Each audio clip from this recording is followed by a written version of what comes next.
He sits alone at his kitchen table, opening a familiar finance app and looking at a portfolio that has climbed to around $800,000, higher than it was a year ago, even though he stopped working and still withdraws money each month to live on.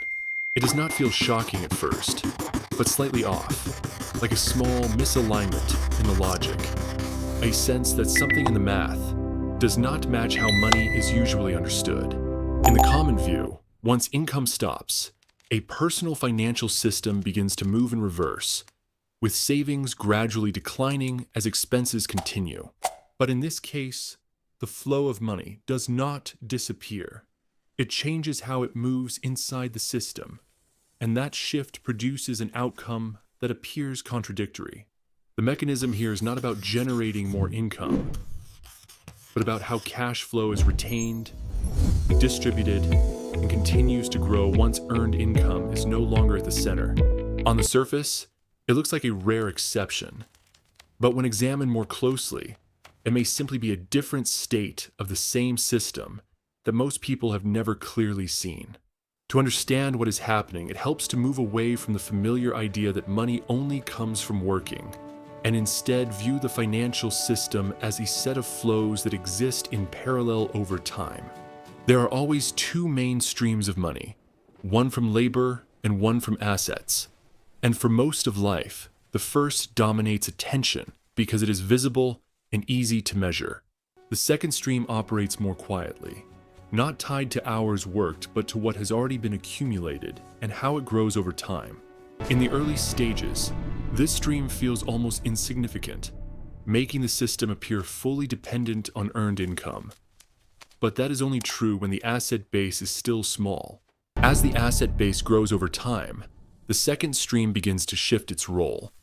No longer just a supplement, but a force that can operate on its own within the system. The critical shift happens when labor income disappears, because not only does the inflow stop, but the entire structure that money once moved through also changes. The system now resembles a water tank, where water used to be constantly poured in while also leaking through multiple points that were not always visible. These leaks are not random. They are directly tied to earning income, from structural reductions to costs associated with maintaining a working lifestyle. When labor income stops, many of these leaks shrink or disappear because they no longer have a reason to exist within the system.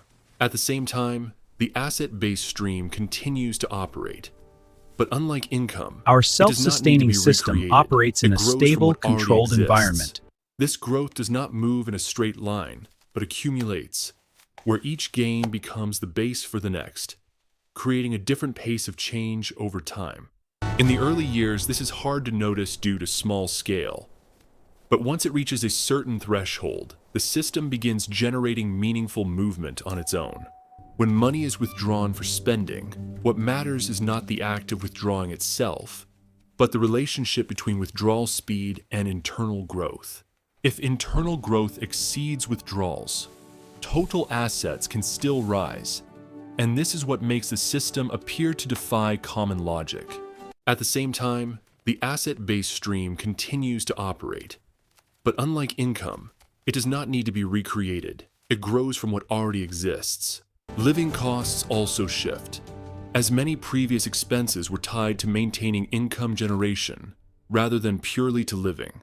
When these factors occur together, the system shifts from relying on new income to depending on its existing structure and the self-sustaining nature of assets.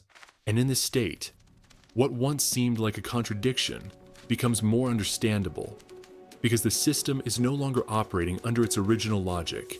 To clearly see how this mechanism works, it helps to place two people into the same financial system but in different states and observe how cash flow behaves.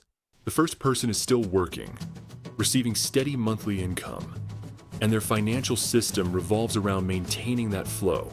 The second person has stopped working, no longer earning income, but starts with the same level of assets as the first person. For the first person, money enters the system each month but does not go directly into assets. It passes through multiple layers before being retained. A portion is reduced immediately, and another portion is dispersed through ongoing costs tied to maintaining a working lifestyle. This results in the actual retained value being smaller than the original income flow. Meanwhile, for the second person, no new money enters, but the flow no longer passes through the same structure. Money is withdrawn from assets, but this movement goes through fewer layers and experiences less reduction along the way. At the same time, the surrounding cost structure changes, as many previous expenses no longer exist in the same form. The difference is not who has more money at the start, David has but two how options the for his system assets. processes System money A is after streamlined it and enters. efficient, delivering Looking at maximum value. assets, for the first person, growth continues but still depends on ongoing external contributions. For the second person, the asset base has reached a size where it can generate meaningful movement on its own without new input. When comparing the two systems, one has strong inflow but multiple points of loss, while the other has less input but higher retention. This leads to a non-intuitive outcome where the system with less new income can maintain or even grow total assets over time. If internal growth exceeds withdrawals, total value continues to rise without external input. Meanwhile, if new income enters but retention is low due to inefficiencies, total assets may not grow proportionally to effort. This difference is not due to luck or anomalies. Cash flow from but how the income, system dividends, and rental converts revenue cash feeds into a flow transformation vortex, into converting it accumulated into value. accumulated stored When value viewed and this increased. way, the initial contradiction becomes more logical because the system is no longer judged by input but by how it operates internally. The biggest source of confusion lies in how people define wealth, where most attention is placed on income as the central element of the entire system. For a long period, income plays the main role because it is the most visible, measurable, and directly tied to daily effort. But this creates a distorted view where the system is understood as a straight line, starting from work and ending at income received. In reality, it resembles more of a loop, where money is not just earned, but retained, redistributed, and continues generating value over time.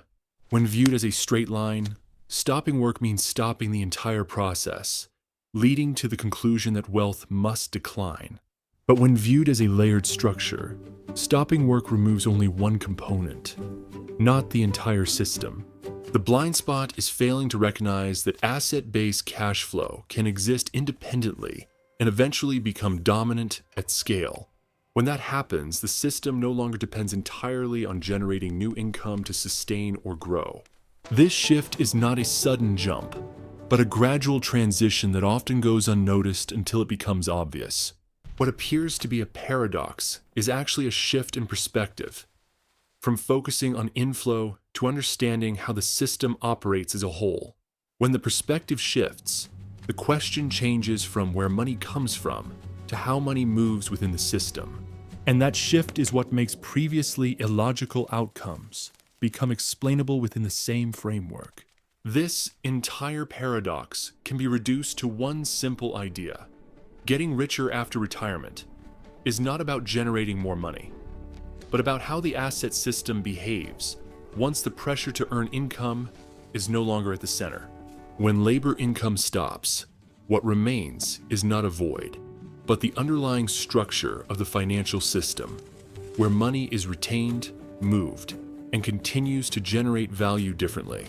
In some cases, this state makes the system more efficient, not because there are more resources, but because there is less loss and more time for what remains to operate. This is not a random outcome, but the result of how cash flows interact within the same structure over time. No advice, just observation. And when examined more closely, this mechanism leads to a larger question, not about whether the system can grow, but what happens when that balance is disrupted. That is another part of the system that tends to appear in less obvious moments, and it changes how financial stability is understood over time. That is what we will continue to explore in the next video.